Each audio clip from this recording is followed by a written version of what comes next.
Hello, welcome to Beyond the Binary.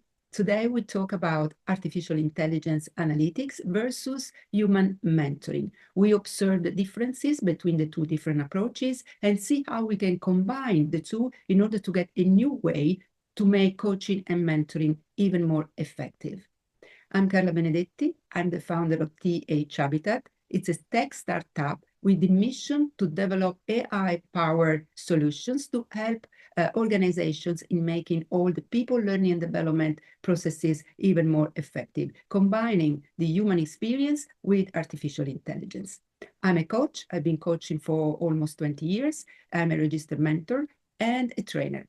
So I'm here to share my experience, my insight. I'm not an AI expert. I'm a non-tech person with a passion for technology. I started working and studying artificial intelligence 10 years ago, and I try to understand how to bring the power of artificial intelligence into processes that are really, really human processes, such as coaching and mentoring.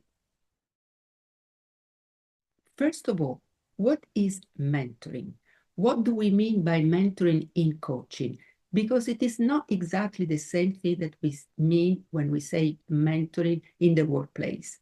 In coaching, according to the International Coaching Federation, mentoring is a collaboration between an experienced coach, the mentor, that observes and analyzes the coaching session, either live or recorded, and gives the coach, the mentee, a feedback in order to grow in the coaching capabilities. So it is about skills, technicalities, and the ability to express the core competencies from ICF.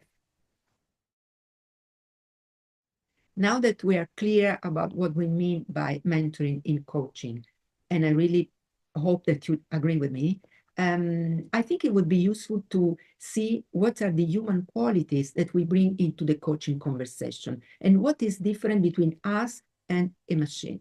So qualities, there are many. I give you some of them, the ones that I think are the most relevant ones. So connection, empathy, intuition, trust, emotional intelligence, the ability to create a safe space for our coachee to reflect. All those qualities are human. Nothing of that we can find in artificial intelligence. The machine hasn't got any sense of being, no consciousness, no memory, no trust. They don't really care. They don't know what connection is.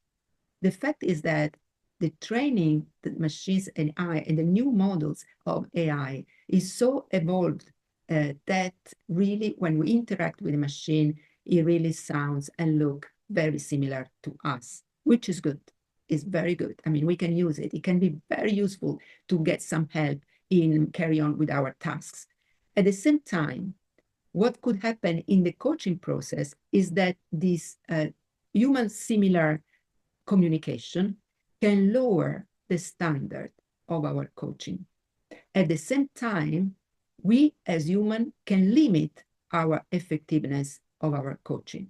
And I give you two examples for both cases. Humans limiting humans. Let's suppose that I'm the coach and my client comes to me to the session with a topic. A situation that is challenging for my coachee. And when I hear what the coachee is sharing with me, I recognize something because I had a similar experience. Immediately, when I recognize, I relate to what the client is telling me. And because I can connect, I'm also empathic. So I can relate to that. So what happens that I start moving my focus from my client to my own internal dialogue. I start listening to my thinking. So there are two different options. One is when I had that experience, I solved it. I found the solution. I had a very good idea, done. Or I failed. I couldn't find the right way to solve that specific issue. So in the first case, I think I know what you need to do. I know the solution because I've been there. And because I want to help, I want to find a way to share my idea with my coachee. I know that I shouldn't do it. I mean, if I receive coaching training, I know that coaches don't give advice, don't give solutions. We ask questions. So what I do, I try to help by asking leading questions. What are the leading questions? Question, there is a question mark, but actually I'm giving some ideas. For example, have you ever tried to do, did you try to do, that is also close-ended question. What about doing, so in this way, I feel okay because I'm asking question, but at the same time, I'm leading my coachee towards, just to see a certain solution, possible solution that worked very well for me. And because the coachee trusts me, because I'm the professional coach, they might follow my idea, or maybe not. Let's suppose that in my experience, I couldn't find the right solution. I didn't know what to do. It's still there. So when I hear that and I recognize the story, it's very hard for me to move forward because deeply my thinking is, or it could be, I don't know what to do. I don't know what you need to do. I don't need to know, but in some way, my emotions, my state, my coach position gone. So I feel like I'm not going to be very useful. So all this thinking carry on and I'm losing my focus and my coaching session. Maybe I go to the end, maybe the client can get some ideas, some actions, but it's not my most effective coaching. First of all, we need to notice that is happening. We need to notice that we are switching from focusing on the client to focusing on ourselves. So what we need to do when we enter in the coaching session, we need to prepare to leave outside of the room anything that has to do with our own experience. We bring our experience, we bring ourselves in the relationship as a coach and as a mentor. At the same time, what we use coming from us is our connection, our intuition, our wisdom, human wisdom, but not our story, our background. In fact, what is interesting for me is how coaches enter into coaching. So I can coach an architect and I don't need to know anything about architecture. I can coach a musician and I don't need to know anything about music. Same story, I can coach a manager and I don't need to have a management background. I know this sounds strange, but this is the reality. My real experience, expertise is the coaching process. And if I really know how to apply the coaching process, I can coach anybody. The less I know about their field, the better. And if I know something, I need to forget it because otherwise I'm not really useful. So this is the case where humanities can become a limitation, can stay in the way in our coaching process. So we really need to notice that first, and then practice. Practice, accept it because it can happen. It can happen to master coaches. It can happen to anybody. I mean, I have been coaching for 20 years and sometimes my coaching session is not up to my standard. It happens. What I do, I relax, accept it, take notes, and next time I try to do better. But it's not about being perfect. It's not about helping. It's about being in that coach position. But all these, doubts, thinking, worries, challenges have all to do with us being humans. So what is the machine very good in doing? Analyzing data. The machine is top. We cannot really compete in analyzing data. What does it mean? It means that because of what I told you, I cannot really be reliable in observing every single element happening during the coaching conversation, because I'm there anyway. And of course, the more I practice, the more experience I have, this difficulty become less and less, but still there. It's always somewhere. I need to be careful. So the machine can really read the evidence. And what I'm so strong about this, because I did it. As TH Habitat, we developed a system, a mentor coaching system that uses AI to analyze the coaching conversation. Actually, a conversation between two people analyzes the dynamics and gives the speaker, in the coaching, in case of coaching, the coach, a feedback about what happened in the coaching session. Because we can lose our coach position anytime, even after 30 years of coaching. But the thing is that we can learn how to observe data and to be even more evidence-based coaches. So what the machine, our system, for example, what it does is to tell the coach what, for example, you spoke 30% of the time. You spoke 60% of the time. You did not use the words that the client used during the conversation. Your questions were mostly close-ended questions. So those are elements that I cannot deny. And that is very important, because what happens, especially at the beginning when we are young coaches, but what happens even, occasionally, that because of our being human, we might miss something that really happens during the conversation. And by using a machine that really collaborates with us, by giving us the observation on data, we can really improve by learning from a machine how to learn and train ourselves on data. Another case, wording. Let's suppose, and if you're coaches, you've been there for sure occasionally, as a coach or as a coachee. Let's suppose that the coachee says something like, when I'm in that situation, I get worried. And I'm the coach, and in my word, maybe worried equal scared. Or maybe because I'm judging my coachee, I think that what the coachee really means is not worried, is scared. I think you are scared. So this is unconscious, okay? It's not intentional, but it can happen. So my coachee says, in that situation, I always feel worried.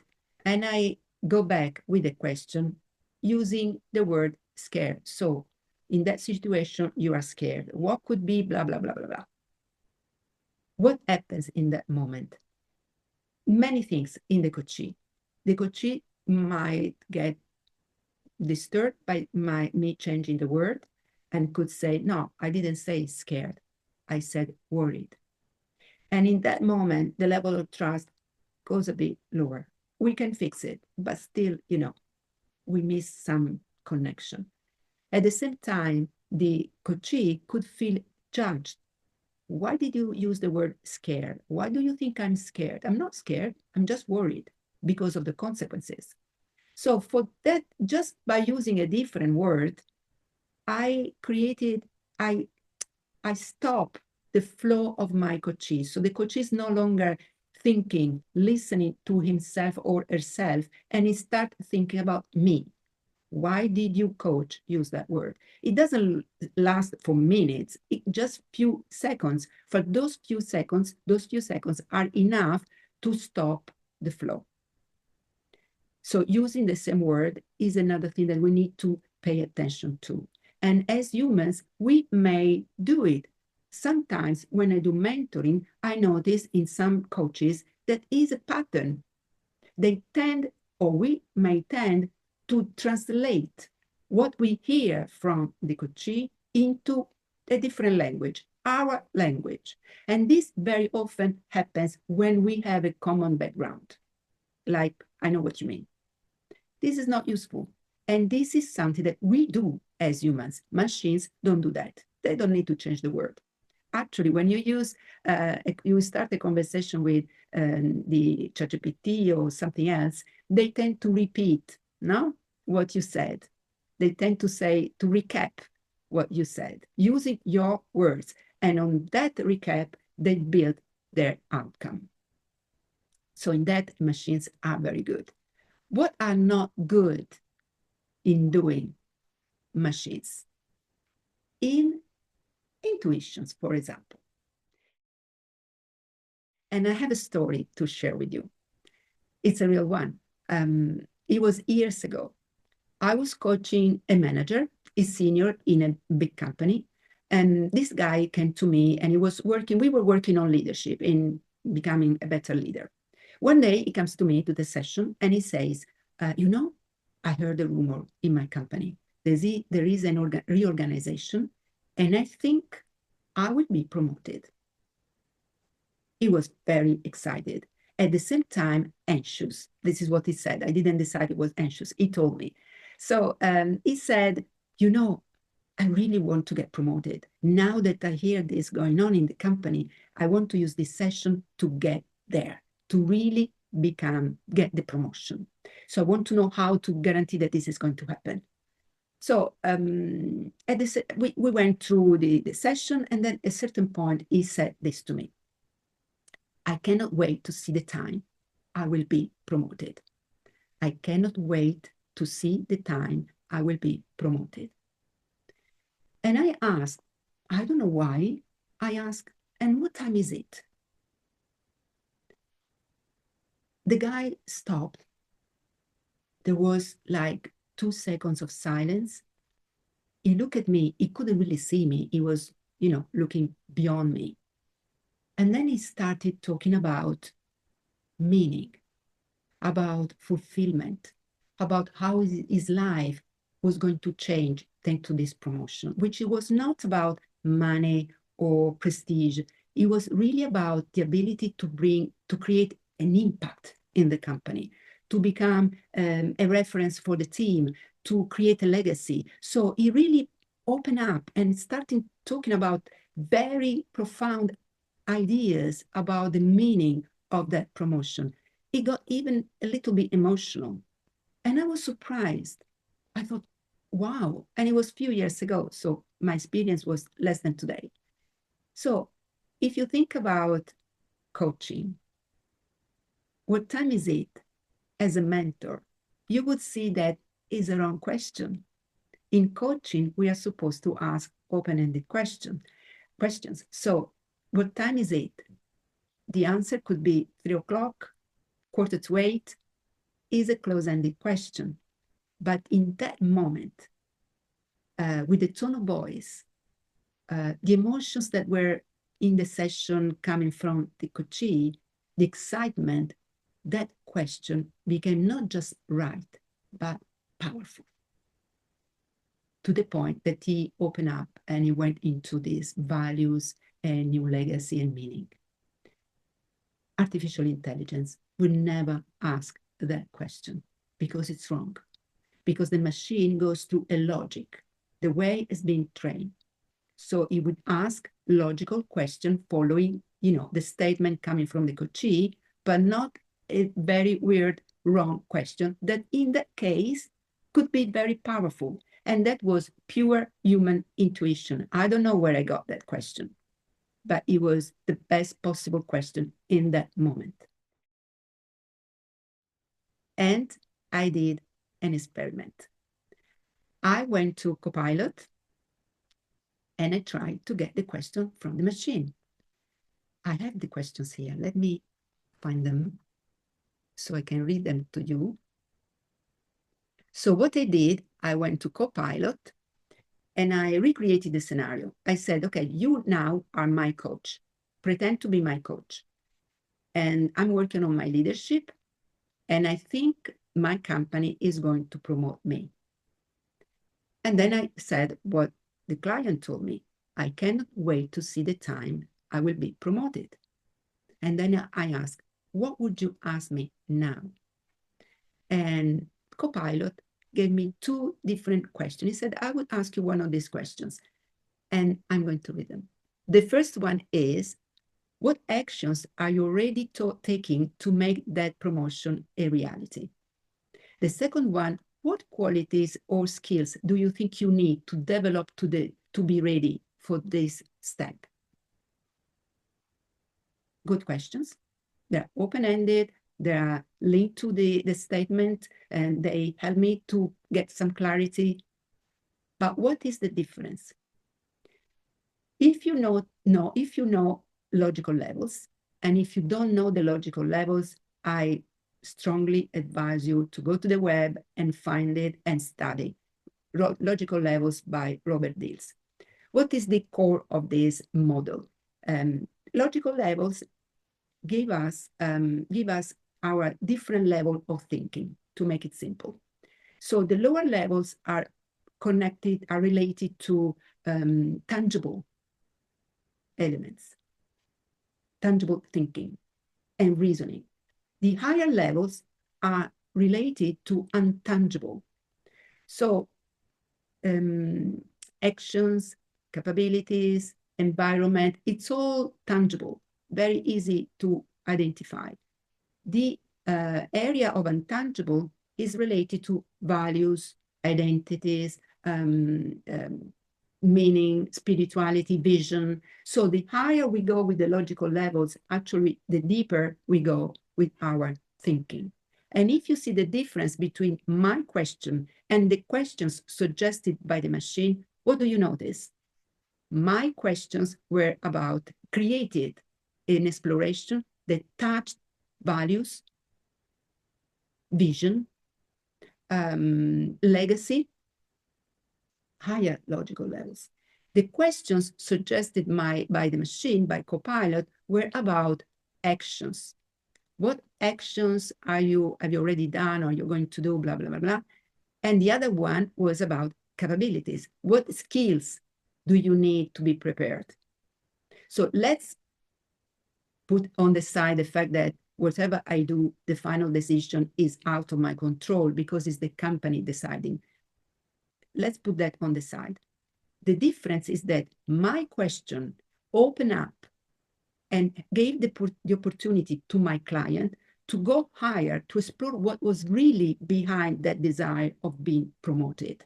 And the desire of being promoted has nothing to do with a badge or with a higher salary, has to do with something that is really meaningful and relevant for that person. And in that goal, behind the goal, is motivation, commitment, and meaning that really help the person to stick, to get committed, to do any actions that is going to plan, because he knows what it means for him to be promoted. There, in that meaning, is motivation. If we don't know why we want to achieve what we want to achieve, it would be very easy to get lost in the way because there are challenges during the path. While the questions coming from the machine were basic, very basic. They sound good, they are correct, but they did not give me the opportunity to really explore. I'm sure that the machine can create some good questions even deeper, but it depends on what I say as a coachee with my machine.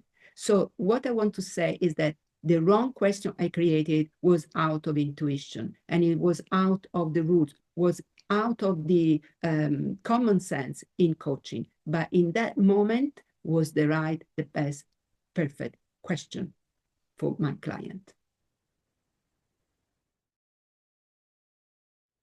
Now, to put things together and think about how we can use AI without losing our humanity in coaching and in mentoring, my suggestion is use machines to get some feedback that is really clear about data, facts, so metrics. So you can really learn from the machine to observe something that sometimes we miss because we don't notice.